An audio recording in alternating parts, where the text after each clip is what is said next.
Assalamualaikum warahmatullahi wabarakatuh. We are from the group 1, consists of Dian Hardiyanti, Siti, Deviana, Rahma, Nurhusna, and Yunia Nuhbatunnisa. We will discuss about language choice in multilingual speech communities. There are 3 parts that we will discuss here. The first is choosing your favorite your code, the second is diglosia, and the third is code sweeping or code mixing. Start with choosing your favorite or code. What I will explain here is what is your linguistic repertoire, domains of language use, modeling variety or code choice, and other social factors affecting code choice. What is your linguistic repertoire? Linguistic repertoire is the linguistic varieties that is exists in an individual or in a community. We can see the example here. Kelala lives in Begavu, an African city. It is a multicultural and multilingual city. From the example, we can see that Kelala speaks in some languages. He speaks formal C for weddings and funerals, informal C at home with his family and in the marketplace, Swahili when he wants to communicate with people from a different tribal group. Standard Swahili he used at school with officials in government's office. King Wagner he used to younger children and to adults he met in the street and enjoyable with his friends. Kelala is often with his friends, so the language he often uses is enjoyable. Enjoyable is a variety or code which is used among the young people in Begavu, regardless of their ethnic backgrounds or tribal affiliations. Domains of language use. Domain is a number of such typical interactions have been identified as relevant in describing patterns of code choice in many speech communities. Clearly, domains will draw 3 important social factors in code choice, which are participants, settings, and topic. We can see the example here. Domains of language use in Paraguay. The domain is family, the address is parent, the setting is home, the topic is planning a family party, and the language is Guarani. And you can see this table here. Modeling variety or code choice. From the example here, we can get the information. The information identifies 4 domains and describes the variety or code appropriate to each. So we get 4 domains and variety or code here. The domain home or family, the variety or code is Portuguese.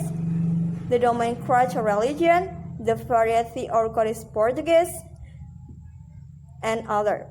Other social factors affecting code choice. The social factors that affect code choice are: the first is the social distance, the status relationship between people, feature of the setting and dimension of formality, the function or goal of the Diglosia is a pattern of selecting code or variant that are used both in a narrow sense and a broader sense. Diglosia also has 3 crucial features. The first is 2 distinct varieties of the same language are used in the community, with one regarded as a high or H variety and the other a low or L variety. The second one is each variety is used for quite distinct function. H and L complement each other. The last one is no one uses the H variety in everyday conversation. Next is attitude H and L in diglosia situation. As we can see, this is the example. In here, Haiti is depicted as the diaglossic situation with French as the H variety and Haitian Creole as the L variety. People generally admire the variant of H even though they cannot understand it. And people also generally don't think the L variety is worthy of description. However, attitude towards the L variety are ambivalent. Diglosia with and without bilingualism. Diglosia is a characteristic of speech communities rather than individuals. Individuals may be bilingual, and societies or communities are diglossic. In other words, the term diglossia describes societal or institutional bilingualism, where two varieties are required to cover all the community's domain. This is the table relationship between diglossia and bilingualism. This table is one way of considering the range of potential relationship between diglossia and bilingualism. The number 1 refers to a situation where the society is diaglossic. Two languages are required to cover the full range of domain, and most individuals are bilingual. And number 2 describes situation where individuals are bilingual, but there is no community-wide functional differentiation in the use of their language. And number 3 describe the situation of politically united group where two languages are used for different function, but by largely different speech communities.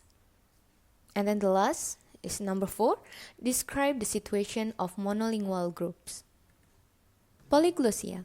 Polyglossia used in situation where a community regularly use more than 3 languages.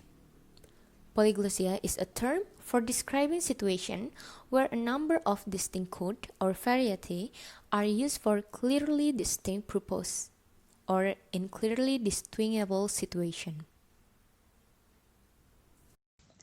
Code switching or code mixing. The first is participant solidarity and status. People sometimes switch code within a domain or social situation. When there is some obvious change in the situation, such as the arrival of a new person, it is easy to explain the switch. The speaker may similarly switch to another language as a signal of group membership and shared ethnicity with an address. Switches motivated by the identity and relationship between participants often express a move along the solidarity or social distance dimension. A switch may also indicate a change in the other dimension, such as the status relation between people or the formality of their interaction. The second is topic. Bilinguals often find it easier to discuss particular topics in one code rather than another. For many bilinguals, certain kinds of referential contents are more appropriately or more easily expressed in one language than the other. The technical topics are firmly associated with a particular code, and the topic itself can trigger a switch to the appropriate code. A related reason for switching is to quote a proverb or a well-known saying in another language. The switches not only emphasize the precise message content, they also signal ethnic identity, in other words.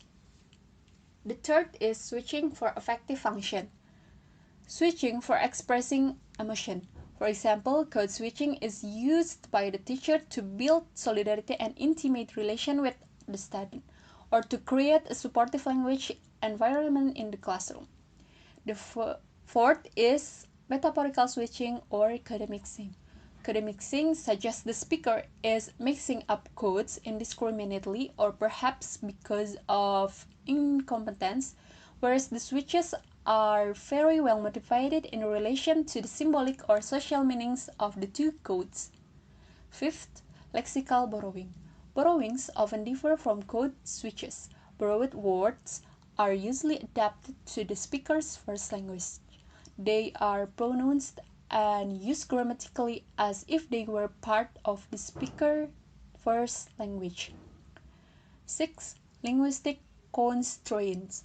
Sociolinguistics who study the kind of rapid code switching described in this previous section have been interested in identifying not only the function or meaning of switches and the stylistic motivation of our switches, but also the point at which switches occur in utterances.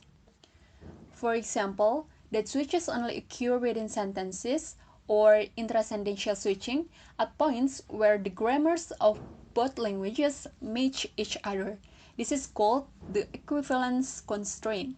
Within sentences, intrasententially, whereas people who are less proficient will tend to switch at sentence boundaries, or intersentential switching. And the last is attitudes to code switching. Attitudes to a minority language are very important in determining not only its use in code switching style, but also its very changes or survival.